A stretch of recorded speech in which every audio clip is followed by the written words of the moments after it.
Всем привет! Сегодня я вам покажу, как на полуавтомате сварочно сделать подсветку на ручке. Вот у меня ручка уже я разобрал на рукаве.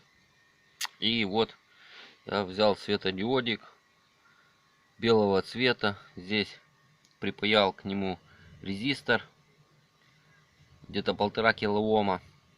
Можно килоом, 1,5 ставить, он свободно выдерживает. И мы его в параллель припаем к этим контактам.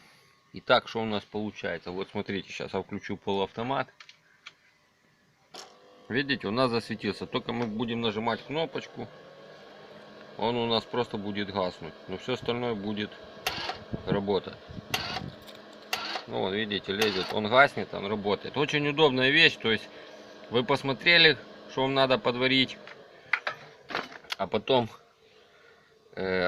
себе уже варить, и он отключается. То есть довольно-таки удобно. Вот здесь, если вы видите, сделал я канавки такие, чтобы он не выпадал. Ну, в принципе, все.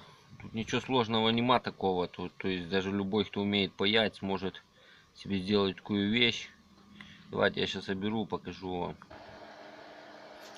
Ну, в принципе, все. Я вот собрал его. Вот видите, он горит. Я нажимаю, он тухнет. Проволока все у нас лезет. Вот, видите.